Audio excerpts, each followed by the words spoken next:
Welcome to today's Explainer. We're going to be unpacking a really profound, centuries-old lesson today. It's all about mastering patience, completely avoiding those snap judgments we all make, and learning how to actually trust the incredibly strange timing of our lives. So let me ask you something right off the bat. How many times have we looked at something happening in our lives, immediately called it a total disaster, only for it to later turn out to be this massive hidden blessing? Honestly, we've got this deeply ingrained instinct to just slap a label on events right away, like this is definitely good or this is definitively bad. But the source material we are diving into today suggests something completely different. It tells us we're actually rarely wise enough to judge life in the exact moment it happens. Section 1. A simple farmer. All right, picture this. At the foot of the lush Harvey Hills over in India, there lived a humble farmer and his family. Now, they weren't wealthy by any stretch of the imagination, but they did have one prized possession that they treasured above literally everything else: a strikingly handsome, super intelligent horse they had raised from a young colt. I mean, this horse was truly a part of their family. No, what's really fascinating about this farmer is his mindset. He had this unshakable peace about him, and it was all anchored by a very simple mantra. He'd always say, "Who knows what is good and what is bad? Only time will tell." And he lived by it. No matter what fortune or misfortune came knocking, whether the harvest was huge or the fields were bone dry, he just remained perfectly calm. He truly believed everything happens for a reason. For him, the daily practice was simply to be patient, be thankful, and just keep his faith strong. Section 2, the lost horse. So one day, a passing wealthy merchant actually offered a whole sack of gold for this magnificent animal, but the farmer, he firmly refused. Like we said, the horse was family. But then, shockingly, just a few days later, the stable was completely empty. The prized horse had just vanished into thin air. And this is where we see a brilliant divide in how people process things. You can imagine the scene, right? The villagers are frantically gossiping, instantly labeling this a massive tragedy. They're saying the farmer was a fool, he missed his big chance at wealth, and now he's going to be poor forever. But the farmer is completely unbothered. He completely refuses to judge the event. He just looks at them and says, "Do not be so quick to call this a disaster." He just leaned right back into his core philosophy. That evening, sitting with his absolutely heartbroken son, he calmly explained that what looks like a terrible loss today might not actually be a loss tomorrow. He told his son to just let time do its thing and reveal the true nature of this apparent tragedy. His advice? Just be patient, stay thankful, and keep your faith strong.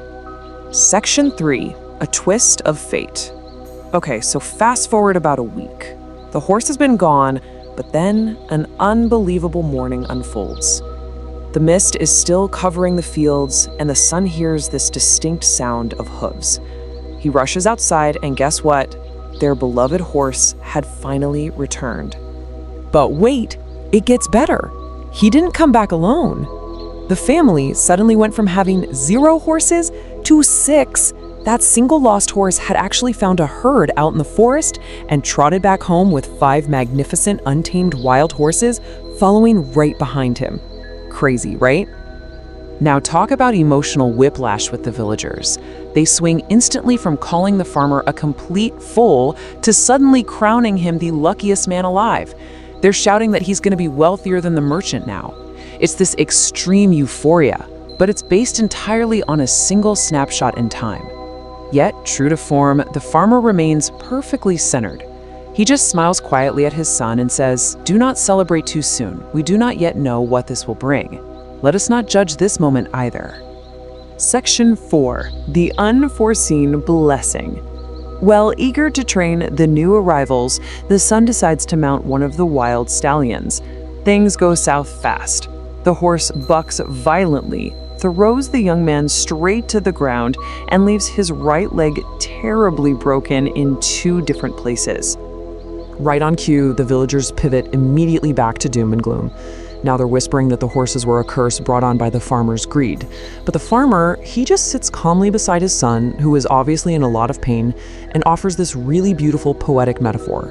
He says, "The same rain that floods the valley nourishes the forest." He's basically urging his son, yet again, not to judge the moment, because you guessed it, only time would tell what this broken leg truly meant. Now, the pacing or story drastically speeds up here because reality is about to hit hard. Just 2 weeks later, drums start echoing through the village. The king's soldiers arrive with a very harsh royal decree. A brutal war has broken out on the northern border, and every single able-bodied young man is being drafted immediately, no exceptions. They're quite literally dragging these healthy young men away to a totally unforgiving conflict.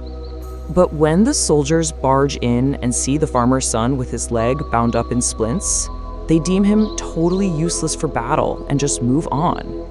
And the grim reality of this, 23 young men were drafted from that village. Only 9 returned, 14 perished. The only young man spared from the draft was the farmer's son. That broken leg literally became the exact physical limitation that saved his life. It really is a total roller coaster of cause and effect when you lay it all out. Week 1, the horses lost. Week 2, 6 return. Week 3, a broken leg. And by week 5, that very injury spares him from a deadly war. It absolutely proves the farmer right, doesn't it? What looks like a devastating flood today might literally water the fields of tomorrow. Section 5, the 3 lessons. Every time the son thought his world was ending, it was actually just beginning something totally new. So what does this all mean for us? Let's distill this amazing narrative down to its core actionable principles. Breaking down the farmer's wisdom gives us a really solid, structured framework with 3 essential steps. Step 1, stop judging every single moment the very instant it arrives. Give life the time it needs to reveal the full picture. Step 2, trust the process. Just because you can't see where the road ahead is going doesn't mean it leads nowhere. And step 3, stay steady in good times and bad. Like the source material emphasizes, when things are going great, stay humble. And when things fall completely apart, stay hopeful. That balance, it's absolutely crucial for inner peace. It all really culminates in this powerful sentiment. Life is not a single chapter, it's a whole book. You can't just judge a book by reading one random page. I mean, think about those moments in your own life. Maybe a lost job, a failed exam, a messy breakup, or a sudden financial hit that felt like the sky was literally falling. But then, weeks, months, or maybe even years later, you looked back and realized that very event was the exact thing pushing you toward a way better career, a stronger relationship, or just a much deeper understanding of yourself. So, as we wrap up today's explainer, I want to leave you with this question. Think of a time in your own life when something that seemed absolutely terrible actually turned out to be a blessing in disguise. What was it? Take a second to reflect on your own past disasters through the lens of that simple farmer. The next time life shakes things up for you, try to remember his wisdom. Don't celebrate too soon, and definitely don't grieve too early. Waiting until the evening is really the only way to see how splendid the day has been. Keep your faith strong and trust the unfolding chapters of your life.